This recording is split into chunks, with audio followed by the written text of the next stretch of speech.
There are moments in life that cut so deep, so raw, that you carry them with you every single day, like a stone in your shoe that never stops rubbing, never stops reminding you. But there are other moments, rare ones, that carve something else entirely, something that grows so quietly, so secretly, that by the time it blooms, it has already changed everything. This is one of those stories. This is a story about a man who had every reason to walk away, every reason to let bitterness eat him alive, but who chose instead to build something beautiful from the ashes of betrayal. This is a story about James Morrison. And it begins, as all great stories do, with a knock on the door. Before I take you into the depths of this remarkable journey, I want you to do something for me. I want you to think about the last time you felt truly powerless. Think about the last time you watched someone you love being pushed down, being told they weren't enough, being stripped of their dreams, and you could do nothing but stand there and watch. Feel that helplessness for just a moment. Because that is exactly where James Morrison found himself on a Thursday afternoon in October, when the knock came at his front door and everything he thought he knew about his life began to crumble. If you find yourself moved by tales of quiet sacrifice and unexpected strength, please take a moment to share this with someone who needs to hear it today. Sometimes the smallest gesture of connection can change everything, and your subscribe helps us bring more of these stories to light. James Morrison had been born into a world that offered him nothing. He'd come into this life on a cold winter morning in January, in a small house with a tin roof and a dirt floor, the kind of house that barely kept out the wind and the rain. His mother had been young, barely 21, and his father had been a factory worker who'd never managed to escape the cycle of poverty that had trapped his family for generations. The house had been small, cramped, with only 2 rooms and an outhouse in the back. James had shared a bed with his 2 brothers, had worn hand-me-down clothes that never quite fit, had eaten meals that stretched just far enough to keep hunger at bay. But he'd been a happy child, curious and bright, full of questions about the world around him. He'd asked his mother about the stars, about the ocean, about the places beyond the dusty streets of their small town. "Someday, I'm going to see all of those places," he'd told her, his eyes wide with wonder. His mother had smiled, a tired, sad smile that didn't quite reach her eyes. "I hope you do, James. I hope you get to see everything you've ever dreamed of." His father had been a good man, a kind man, but a man who'd been broken by the weight of his circumstances. He'd worked 12-hour days at the factory, had come home every night with aching hands and tired eyes, had given everything he had to provide for his family. And in the end, it hadn't been enough. He'd died young, worn out by years of hard labor, leaving behind a widow and 3 young sons who had to learn to fend for themselves. James had been 15 when his father passed. He'd watched the light fade from his father's eyes, had felt the weight of his loss settle onto his young shoulders.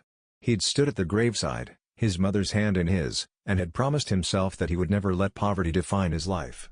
He would find a way out. He would build something better. He would make sure that his own children never had to experience the kind of suffering he'd known. The years after his father's death had been hard. James had dropped out of school, had taken on any job he could find, had worked from dawn until dusk to help his mother make ends meet. He'd swept floors at the local grocery store, delivered newspapers before dawn, mowed lawns in the summer and shoveled snow in the winter. He'd done whatever he could to earn $1, to ease the burden on his mother, to keep food on the table. But he'd also kept dreaming. He'd saved every penny he could, had tucked away small amounts of money in a coffee can hidden under his bed. He'd told himself that someday, somehow, he'd find a way to use that money to build something better. He'd read books about business, about construction, about the men who'd built empires from nothing. He'd studied their stories, had learned from their successes and their failures, had dreamed of one day joining their ranks. At 18, James had left home for the city. He'd taken a job at a construction company, had started as a laborer, had worked his way up through the ranks. He'd been a quick learner, an even quicker worker, a man who never complained and never gave up. He'd shown up early, stayed late, volunteered for the toughest jobs. He'd taken on the tasks that nobody else wanted, the ones that required long hours and hard labor and the kind of dedication that most people couldn't sustain. The other workers had noticed him, had respected his work ethic, had admired his determination. They'd taught him the trade, had shared their knowledge, had helped him develop the skills he'd need to succeed. James had been grateful for their help, had never forgotten where he'd come from, had always treated his fellow workers with the respect they deserved. The hardware store had been his first step toward independence. James had saved every penny he could, had worked 3 jobs at once, had slept only a few hours each night. He'd borrowed money from a bank, had taken a risk that had kept the store had been nothing special at first. Just a small space in a run-down strip mall, with dusty floors and flickering lights and shelves that were only half full. James had painted the walls himself, had installed the shelving, had arranged the merchandise with care. He'd worked 12-hour days, 6 days a week, greeting every customer with a smile and a word of encouragement. "This is a hardware store," he'd tell his customers. "But it's also a place where dreams come true. If you can dream it, you can build it. And if you need the tools to build it, we've got them right here." Customers had come back, had told their friends, had spread the word about the young man with the dream. The store had grown. James had added more inventory, had expanded his offerings, had started to build a reputation for quality and reliability. He'd opened a second location, then a third. He'd expanded into manufacturing, had started producing his own products, had built a name for himself in the industry. By the time he turned 40, James Morrison was a wealthy man. He'd sold his company to a larger corporation for more money than he'd ever dreamed of, had retired to a comfortable life in the hills overlooking the city. He had a beautiful home, a loving wife, a son he adored. He had everything he'd ever wanted, everything he'd ever worked for. But he'd also made enemies along the way. Enemies who resented his success, who envied his wealth, who wanted to take everything he'd built. And the most dangerous of those enemies was a man named Richard Hartman. Richard Hartman had been James's competitor for years, a man who'd started in the same industry and had never quite managed to achieve the same level of success. He was smart, ambitious, and ruthless, a man who would do whatever it took to get ahead. He'd undercut James's prices, poached his employees, spread rumors about his business practices. He'd tried everything he could think of to destroy James's reputation and steal his customers. And he'd failed. Every single time, he'd failed. James had been too smart, too careful, too well-liked to be brought down by Richard's schemes. His customers had remained loyal, his employees had stayed with him, his reputation had remained intact. And Richard had grown more and more bitter, more and more resentful, more and more desperate to find a way to take James down. The rivalry between them had started 30 years ago, when they'd both bid on a major government contract. James had won the bid, fair and square, because his proposal had been better and his price had been lower. Richard had been furious, had accused James of cheating, had threatened to expose him. But there had been nothing to expose. James had won because he'd earned it, because he'd worked harder and been smarter. "I'll destroy you, Morrison," Richard had said once, at an industry conference where James had just won a major award. "I don't know how yet, but I'll find a way. You won't even see it coming." James had laughed it off, had told himself that Richard was just jealous, that his threats were empty words. He'd been wrong. Richard had been planning something. He'd been waiting for the right moment, the right opportunity, the right weapon to use against James. And he'd found it. He'd found the perfect weapon. James's wife, Eleanor. Over the years, Richard's hatred had festered and grown. He'd watched James's success with a burning resentment that consumed him from the inside out.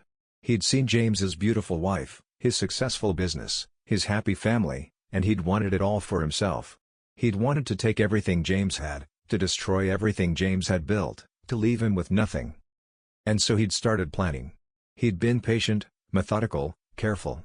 He'd hired private investigators, had followed James's family, had learned their routines and their secrets. He'd discovered that Eleanor had been struggling with debt, that she'd been desperate for money, that she'd been vulnerable to the kind of offer he was about to make. Eleanor had come into James's life when he was 42 years old. He'd been a successful businessman by then, wealthy and respected, but also lonely.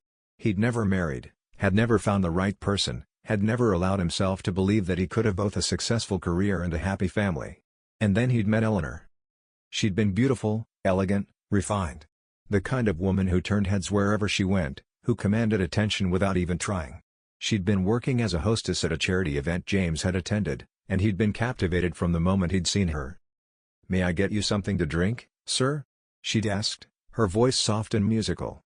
"Just a glass of water, thank you," he'd replied, his heart pounding in his chest. She'd smiled at him, a smile that had made his breath catch in his throat, and he'd known in that moment that he was lost. He'd asked her to dinner the next week, and she'd accepted.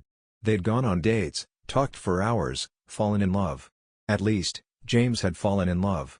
He'd been certain that Eleanor had loved him too. They'd married 6 months later, in a beautiful ceremony at a country club. James had spared no expense, had given Eleanor everything she could have wanted. A diamond ring, A honeymoon in Europe, a beautiful home in the hills. He'd been determined to give her the life she deserved, to make her happy, to prove that he was worthy of her love. And Eleanor had seemed happy. She'd been a devoted wife, a loving partner, a woman who'd supported James through the ups and downs of his career. She'd hosted dinner parties, entertained his business associates, played the role of the perfect wife with grace and charm. James had been proud of her, grateful for her, deeply in love with her. But he'd never known the truth. He'd never known that Eleanor's love had been a lie. He'd never known that she'd been paid to marry him, paid to pretend to love him, paid to steal his secrets. Eleanor had been trapped between her debts and her conscience. Richard had approached her at a low point, had offered her a way out, had promised to pay off everything she owed. All she had to do was marry James Morrison and pass along his business secrets. "I don't want to hurt anyone," she'd said to Richard. "James is a good man. He doesn't deserve this."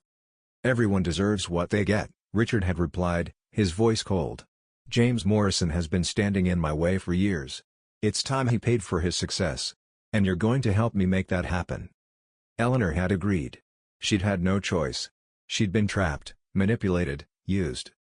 Eleanor had carried the secret with her for 25 years. She'd married James for money, had told herself that she was just doing what she had to do to survive. She'd needed the money to pay off her debts, to escape the poverty that had defined her life. She'd convinced herself that it wasn't really wrong, that she wasn't really hurting anyone, that James would never find out. But the guilt had eaten away at her. She'd watched James's love for her, had seen the trust in his eyes, had felt the weight of her deception crushing her. She'd tried to convince herself that she was doing the right thing, that she was just trying to get by, that everyone had to make compromises. And then, Richard had asked her for more. He'd wanted her to steal James's business secrets, to sabotage his deals, to help Richard take everything James had built. She'd refused at first, had told him that she couldn't do it, that she'd already done enough. But Richard had threatened her. He'd told her that if she didn't cooperate, he'd tell James everything. He'd destroy her marriage, destroy her life. So she'd done it. She'd stolen documents, passed along information, helped Richard undermine James's business. And she'd hated herself for it. She'd hated herself for every lie, every betrayal, every moment of weakness. And then, she'd found out she was pregnant. The child she was carrying was not James's. It was Richard's. Richard had insisted that she keep the child, had told her that it was part of the plan. He'd wanted a son, an heir, a way to take everything James had built. Eleanor had agreed. She'd had no choice. She'd been trapped, manipulated, used. And she'd lived with the guilt for 25 years, waiting for the moment when it would all come crashing down. Peter had been born 2 years after James and Eleanor had married. He'd been a beautiful baby, healthy and strong, with his mother's eyes and a smile that could light up a room. James had held him in the delivery room, tears streaming down his face, and promised himself that he would give this child everything. Everything he'd never had growing up. Everything he'd worked so hard to achieve. "I'm going to be the best father I can be," James had whispered to the tiny baby in his arms. "I'm going to give you everything you could ever want. I'm going to build a future for you that you can be proud of." Peter had been a happy child, curious and bright, full of questions about the world around him. He'd followed James around the house, had asked about his work, had dreamed of one day taking over the business. James had loved those moments, had cherished the time he spent with his son, had dreamed of the day when Peter would join the company and continue the legacy he was building. "I'm going to work with you, Dad," Peter had said one day, sitting on the floor of James's home office. He'd been 8 years old, his eyes wide with excitement. "I'm going to help you run the company. We're going to be the best business partners in the whole world." James had laughed, pulling his son into a hug. "That's the spirit, son. That's exactly what we're going to do." He'd given Peter everything he could.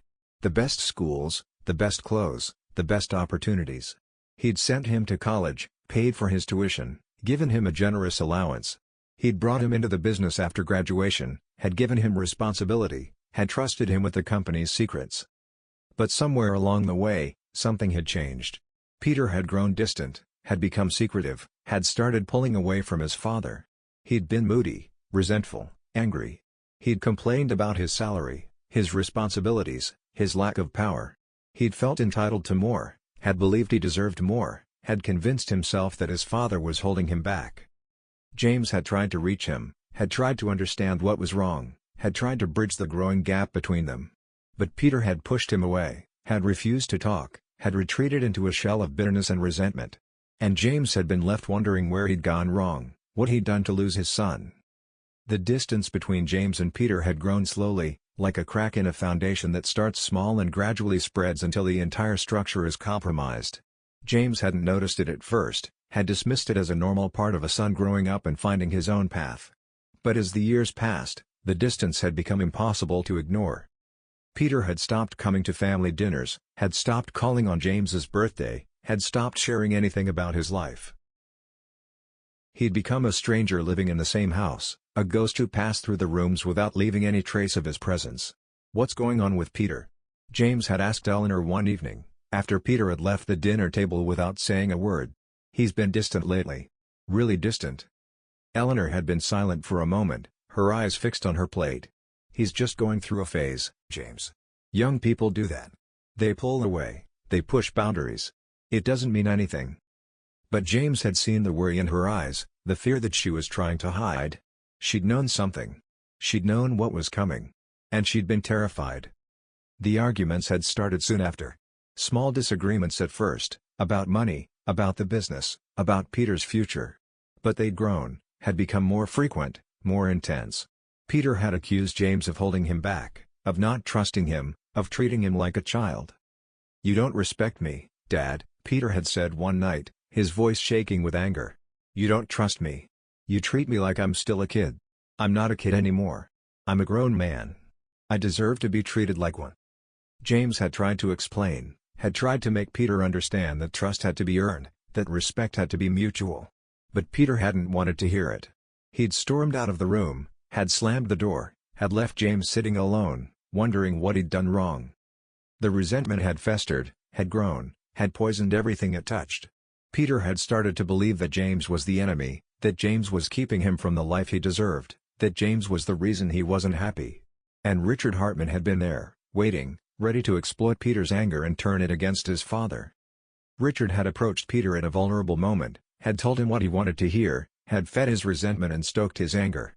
He'd told Peter that James was holding him back, that James was keeping the inheritance from him, that James was the reason he wasn't getting what he deserved. "Your father has been lying to you," Richard had said. "He's not your real father. And he's been keeping things from you. Things that rightfully belong to you." Peter had believed him. He'd been so angry, so resentful, so desperate for someone to blame, that he'd believed every word Richard had said. And he'd agreed to help Richard destroy James. The phone call came on a Thursday afternoon. James had been sitting in his study, reading the newspaper, enjoying the quiet peace of his retirement. The sun was shining through the window, and the birds were singing in the garden. It had been a perfect day, a day of simple pleasures and quiet contentment. And then the phone had rung. "Mr. Morrison?" The voice on the other end was professional, measured, cold. "This is attorney Robert Chen from Chen & Associates. I'm calling to inform you that a lawsuit has been filed against you." James had sat up straighter in his chair, his heart suddenly pounding. "A lawsuit? By whom?" "Your son, Peter Morrison. He's claiming that you fraudulently kept him from his biological father's inheritance. He's also claiming that you're not his biological father at all." The words had hit James like a physical blow. He'd felt the air leave his lungs, felt the room spin around him, felt his entire world tilt on its axis. "I'm sorry," he'd said, his voice barely above a whisper. "What did you say?" "Peter is claiming that you're not his biological father," the attorney had repeated. "He's also claiming that his biological father is a man named Richard Hartman. He's suing you for access to the inheritance that he claims is rightfully his." James had sat in silence, the phone pressed to his ear, his mind racing. Richard Hartman. His old rival. The man who'd sworn to destroy him. The man who'd said he'd find a way to take James down. "I'll need to see the documents," James had finally said. "I need to see the evidence." "Of course. I'll have them sent to you immediately. But I should warn you, Mr. Morrison. Peter is claiming that he has DNA evidence. He's claiming that he's already taken a test and confirmed that you're not his father." The call had ended. James had sat in his study, the phone still pressed to his ear, listening to the dial tone buzz. His hand was shaking. His heart was pounding. And his world was falling apart. The days that followed had been a blur of confusion and pain. James had gone through the motions of his daily life, but his mind had been elsewhere. He'd replayed every moment of his marriage, every memory of raising Peter, every conversation he'd had with Eleanor.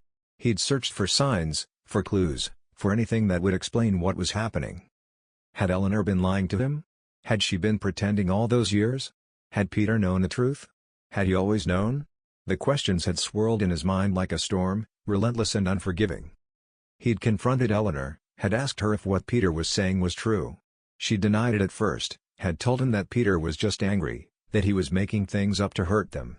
But James had seen the fear in her eyes, the guilt she couldn't hide. "Tell me the truth, Eleanor," he'd said, his voice breaking. "Please.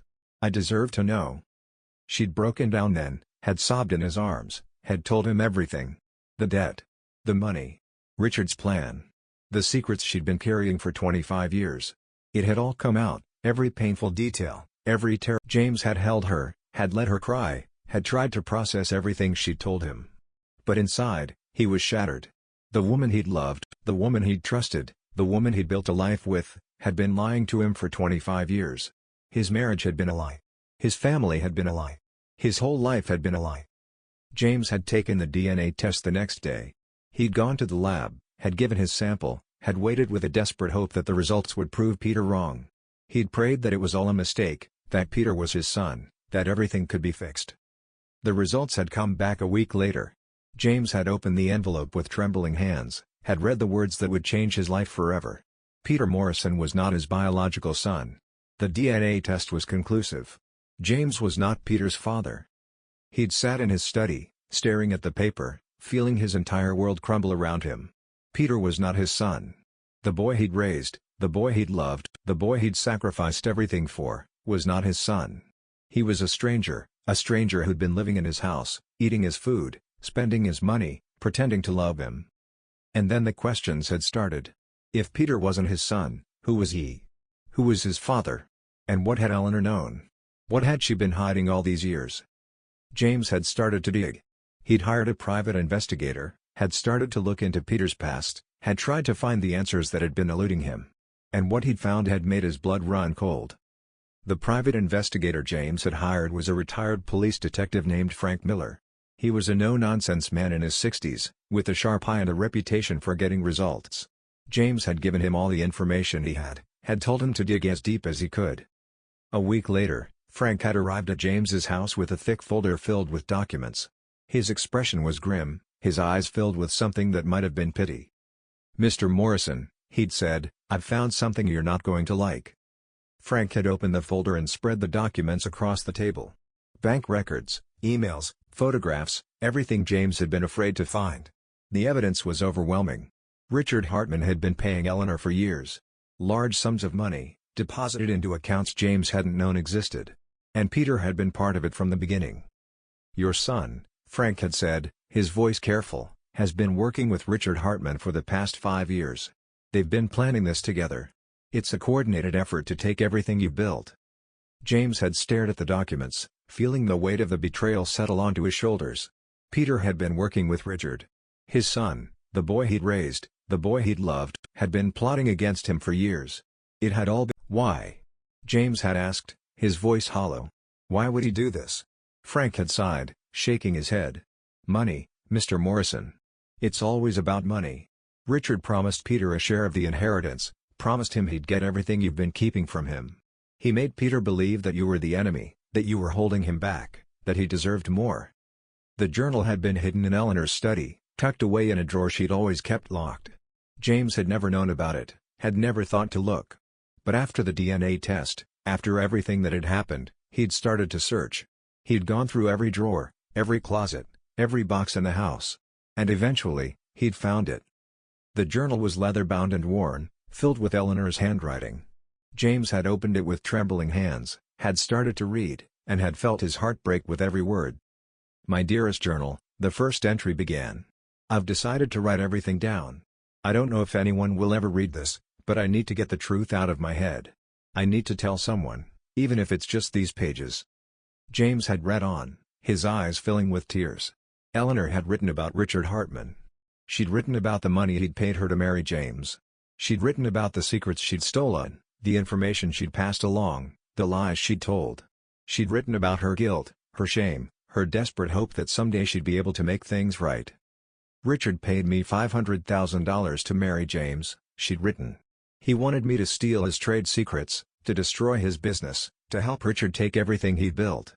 I was young and stupid and desperate for money. I told myself I was just doing what I had to do to survive. But I was wrong. I was so wrong." The journal had revealed more than just Eleanor's betrayal. It had revealed the truth about Peter. He was Richard's son. Richard had paid Eleanor to have his child, had paid her to raise him as James's son, had paid her to keep the secret for 25 years. "I can't believe what I've done," Eleanor had written. "I've destroyed James's life. I've stolen his future. I've lied to him every single day for 25 years. And now Peter is getting older, and I can see the truth in his eyes. He's starting to ask questions. He's starting to suspect. I don't know how much longer I can keep this secret." James had closed the journal, his hands shaking. He'd felt a wave of nausea wash over him, felt his entire world collapse around him. His wife had been a lie. His son had been a lie. His entire marriage, his entire family, his entire life had been built on a foundation of deception. But he'd also felt something else. Something that surprised him.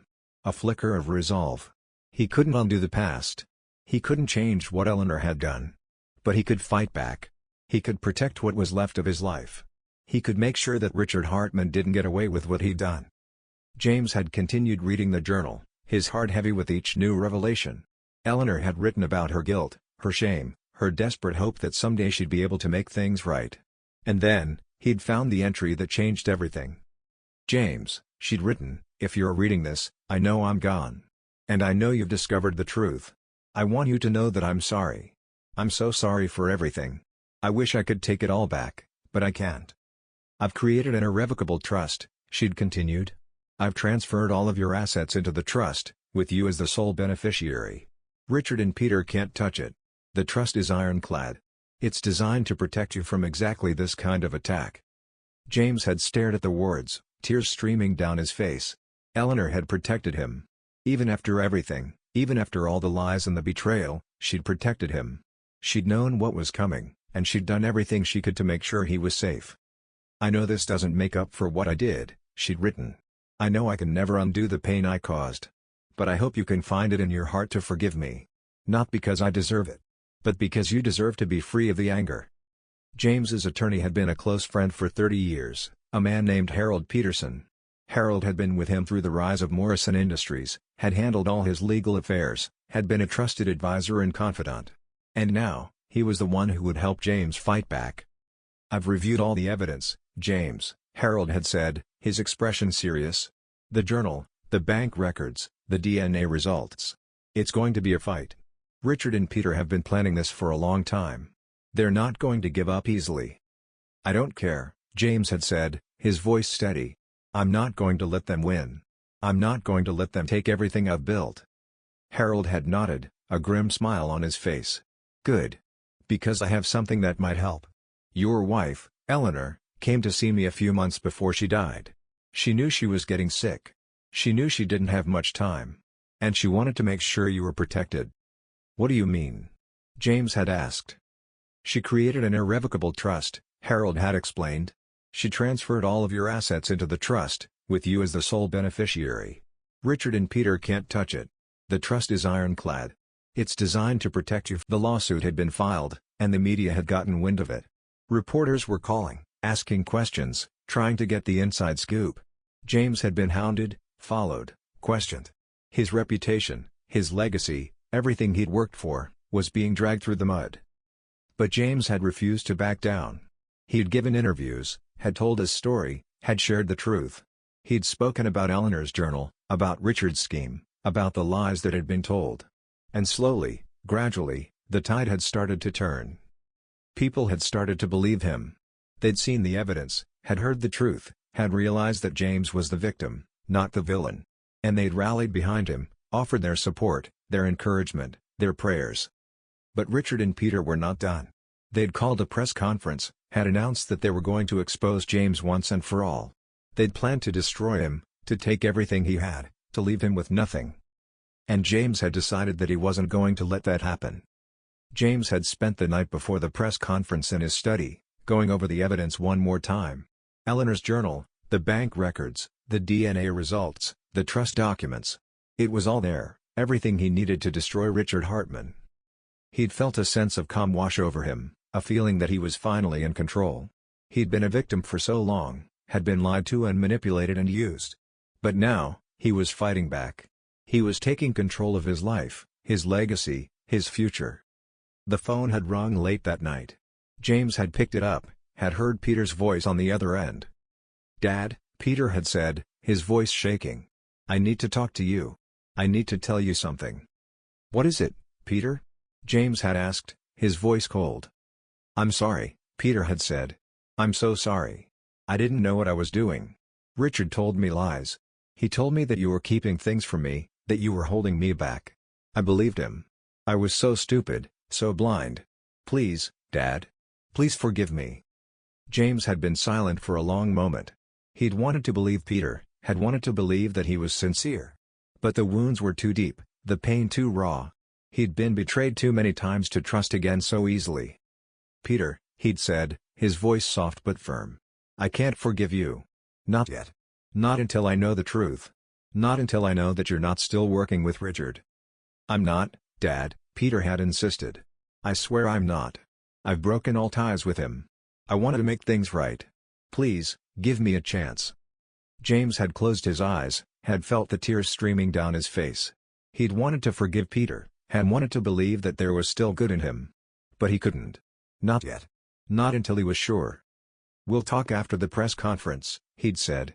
The morning of the press conference dawned gray and overcast, as if the very sky was mourning the events about to unfold. James had barely slept the night before, his mind racing with thoughts of what was to come. He'd gone over the evidence 100 times, had rehearsed his words, had prepared himself for the worst. But nothing could have prepared him for what actually happened. He'd arrived at the hotel early, had stood in the back of the ballroom, watching as the reporters filed in and set up their equipment. He'd seen Peter and Richard take their seats at the front of the room, had seen the smug expressions on their faces, had felt the anger building in his chest. They thought they'd won. They thought they'd destroyed him. They thought they'd taken everything he had. And they were wrong. They were so very wrong. The room had been packed with reporters, cameras, and curious onlookers. Richard Hartman had been in his element, smiling and shaking hands, playing the role of the concerned businessman who was just trying to do the right thing.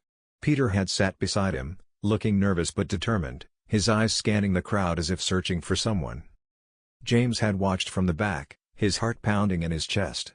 He'd seen the way Richard had manipulated the situation, had turned the media against him, had made himself look like the victim. It had been a masterful performance, the kind of manipulation that Richard had perfected over the years. "Ladies and gentlemen," Richard had begun, his voice dripping with false sincerity. "Thank you for coming. We're here today to expose a fraud. James Morrison has been pretending to be Peter's father for 25 years. He's been hiding the truth, lying to his own son, stealing the inheritance that rightfully belongs to Peter." Peter had nodded, his expression grave. "I didn't want to do this," he'd said. "I didn't want to hurt my father. But the truth has to come out. James Morrison is not my father. He's been lying to me my whole life. And I'm here to demand justice." The reporters had leaned forward, their pens poised, their cameras ready. And then the doors had opened. James had walked in, calm and composed, holding a folder filled with documents. He'd walked to the front of the room, had stood in front of the cameras, and had begun to speak. "I'm sorry to interrupt," he'd said, his voice steady. "But I have something to say. Something I think everyone here needs to hear." Richard had stood up, his face red with anger. "You have no right to be here, Morrison. This press conference is for Peter and me. You're not welcome." "I'm not here to cause trouble," James had. He'd opened the folder and pulled out Eleanor's journal. "This is my wife's journal," he'd said. "She wrote it in the years before she died. And in it, she revealed everything. The truth about her marriage. The truth about Peter. The truth about Richard Hartman." The reporters had leaned forward, their interest piqued. "Mr. Morrison, what are you saying?" "I'm saying that my wife was paid to marry me," James had said. "She was paid by Richard Hartman. He paid her $500,000 to marry me, to steal my business secrets, to help him destroy me.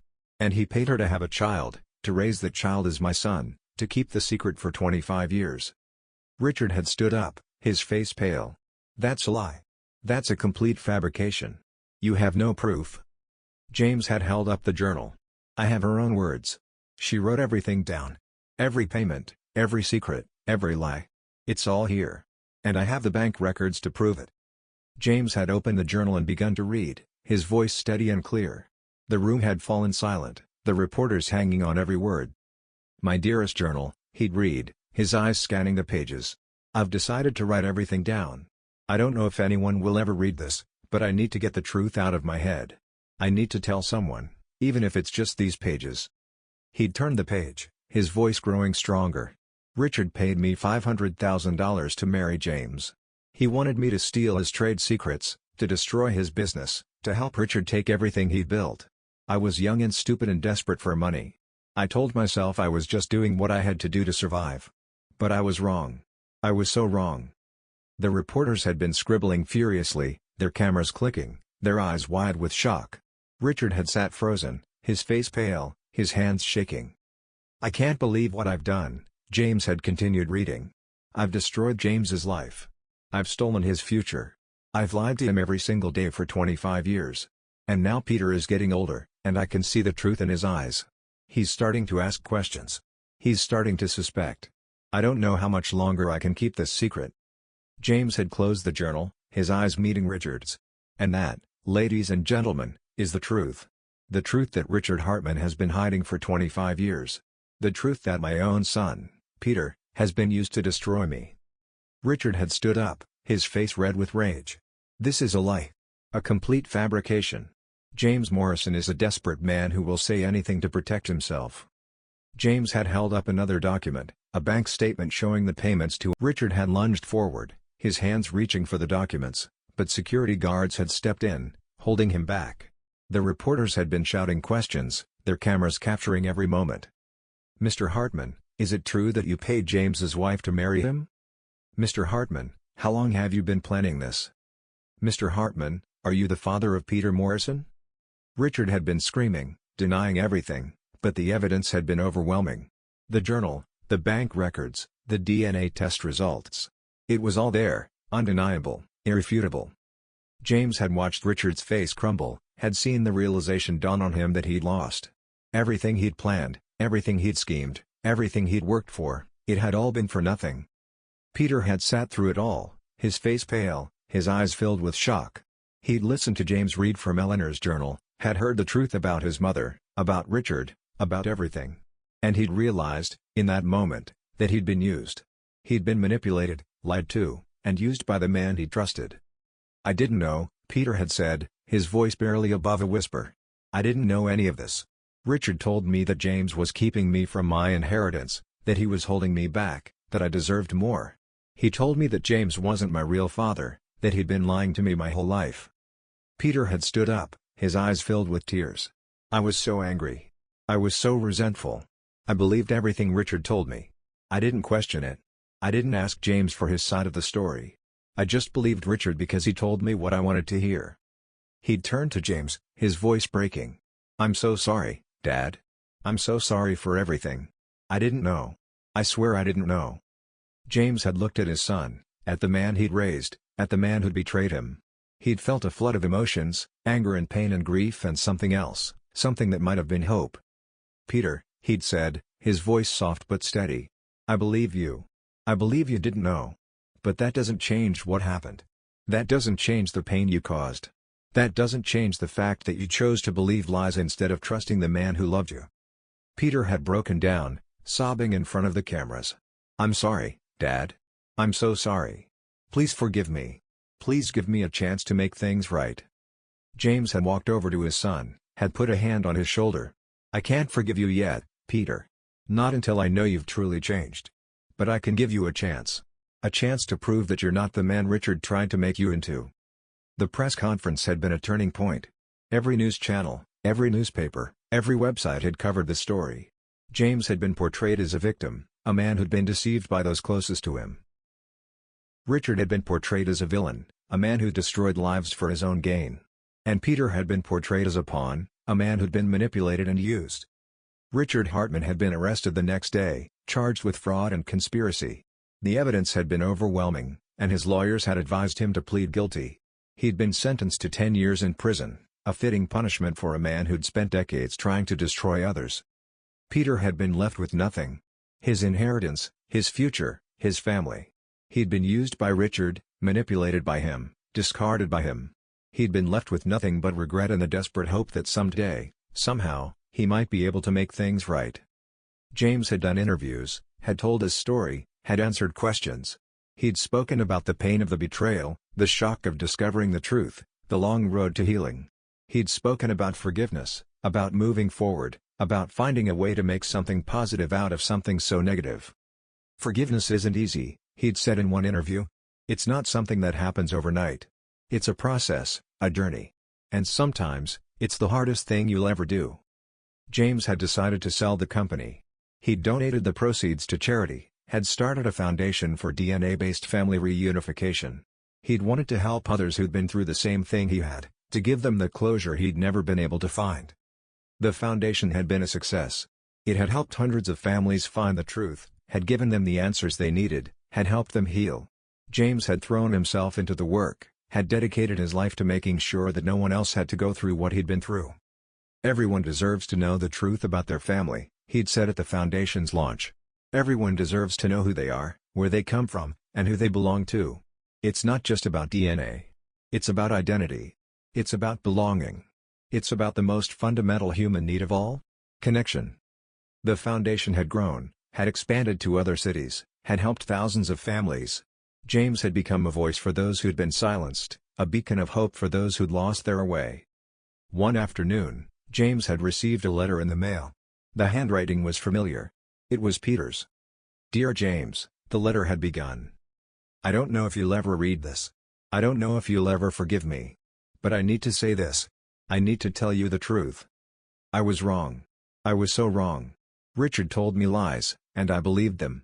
He told me that you were keeping me from my inheritance, that you were holding me back, that you were the reason I didn't have the life I deserved. He manipulated me, used me, turned me against you. And I was too blind, too angry, I'm not asking for your forgiveness. I'm not asking for anything from you. I just want you to know that I'm sorry. I'm sorry for the pain I caused you. I'm sorry for the betrayal. I'm sorry for destroying our family. You were a good father to me. You gave me everything. You loved me like I was your own son. And I threw it all away. I threw it all away because I was too proud to see the truth. I'm trying to rebuild my life. It's not easy. But I'm trying. I'm going to therapy. I'm trying to understand why I did what I did. I'm trying to be a better person. I don't expect you to forgive me. I don't expect you to ever trust me again. But I want you to know that I'm sorry. I'm truly sorry. With all my love. Peter." James had read the letter 3 times. He'd felt the tears streaming down his face, felt the weight of everything he'd been carrying finally start to lift. He'd taken out a pen, had written a response, had sent it back with a prayer that it would help. "Dear Peter, I received your letter. And I want you to know that I've forgiven you. Not because you deserve it. But because I need to let go of the anger. I need to move forward. I need to find peace. You were a son to me. You'll always be a son to me. Even if the blood is different, the love was real. I loved you, Peter. I loved you like you were my own. And I still love you. I'll always love you. I'm not your father. The DNA test proved that. But I can be your friend. I can be someone you can turn to.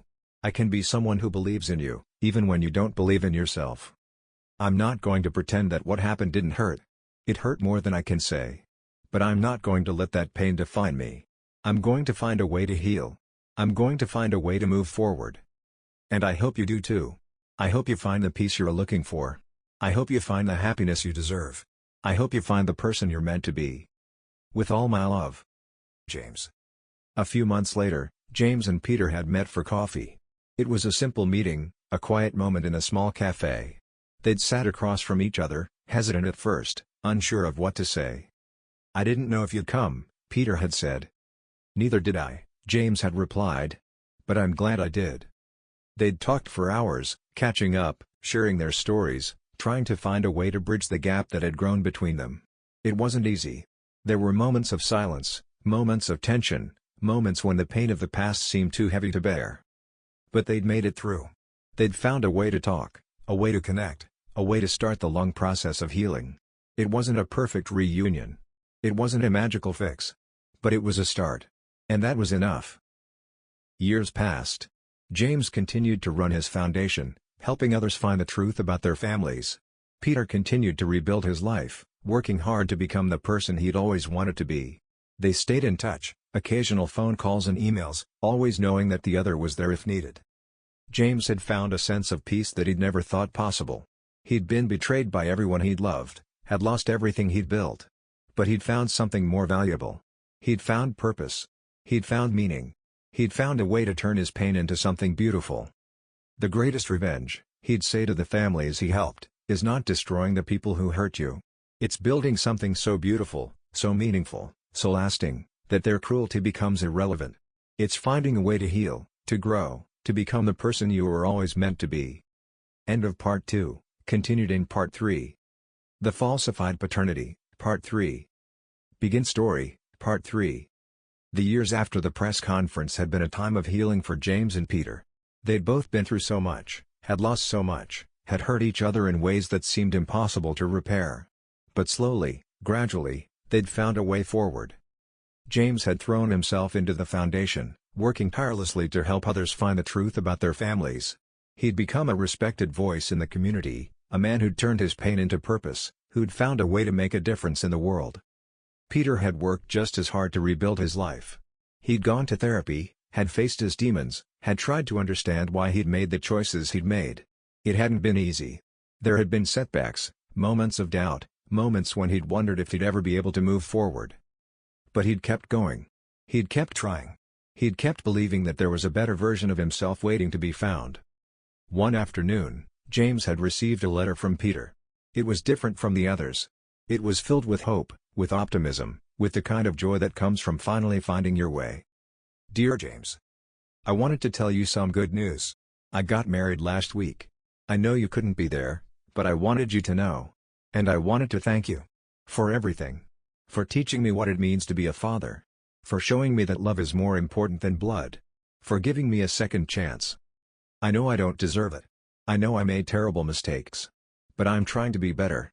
I'm trying to be the person you always believed I could be. And I want you to know that I'm grateful. I'm grateful for everything you did for me.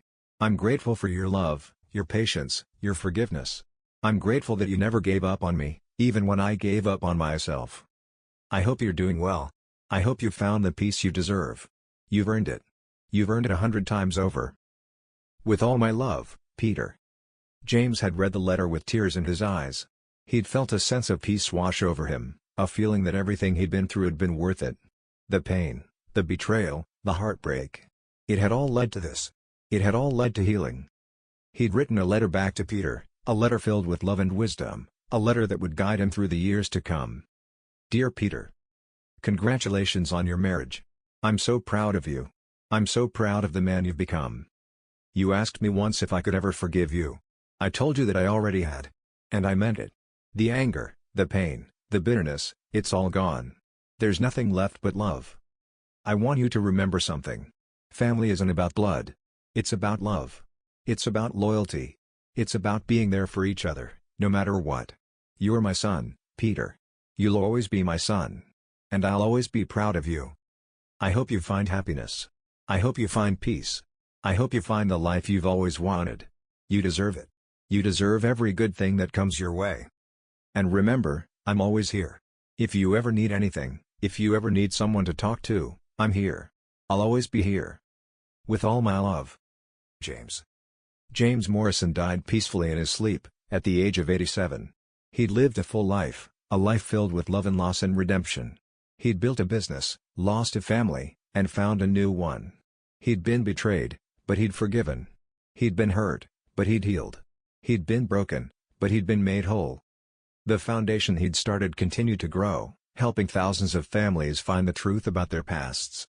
Peter, who had become a respected counselor, took over the foundation's work, helping others find the healing that James had found. It's about forgiveness, Peter would say to the families he helped. It's about letting go of the anger. It's about finding a way to move forward. My father taught me that. He taught me that love is stronger than betrayal. That hope is stronger than despair. That forgiveness is the most powerful thing in the world. On a warm spring afternoon, years after James's death, Peter stood in the garden outside the Foundation's office. The roses were in bloom, the same yellow roses that James had loved, the same ones that had grown outside the house where Peter had grown up. He knelt down and touched the petals gently, remembering the man who'd taught him what it meant to be a father, the man who'd shown him that love was stronger than betrayal, that forgiveness was possible even in the face of unimaginable hurt.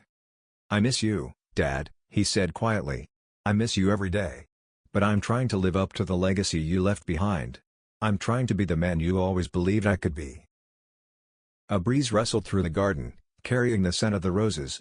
And for just a moment, Peter felt a warmth on his shoulder, as if someone were standing beside him, their hand resting gently on his arm. He closed his eyes and smiled. "Thank you, Dad. Thank you for everything." Epilogue: The Man Who Found His Way Home.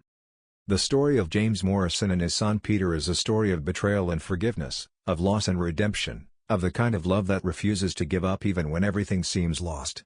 It's a story about finding the truth, about facing the past, about finding the strength to move forward even when the journey seems impossible. James was a man who had every reason to give up, to let bitterness consume him, to close himself off from the world. But he chose differently. He chose to forgive.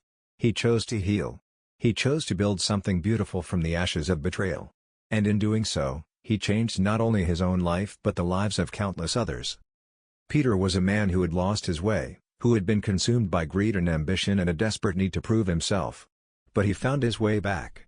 He faced his demons, made amends for his mistakes, and became the man his father had always believed he could be. And Eleanor, the woman who had loved them both, the woman who had made terrible mistakes but had tried to make things right, she was the catalyst, the reason everything had happened. Her journal had revealed the truth, her trust had protected James, her final gift had given them both a chance at redemption. The circle had been completed. The truth had been told. And love had won. If this story touched your heart, please take a moment to share it with someone who might need to hear it today. Sometimes the smallest act of sharing can open a window for someone who feels trapped. And if you haven't already, consider subscribing to our channel, so you never miss another story that reminds us all of the goodness that exists in this world. Together, we can spread these messages of hope, forgiveness, and the kind of love that changes everything. Before you go, I'd really love to hear from you. What would you do if you found yourself in James's situation, discovering that someone you trusted had been planning to take everything from you? And do you believe that true forgiveness and redemption are possible, even after the deepest betrayals? Share your thoughts in the comments below. And if this story resonated with you, please consider subscribing so you won't miss the next one.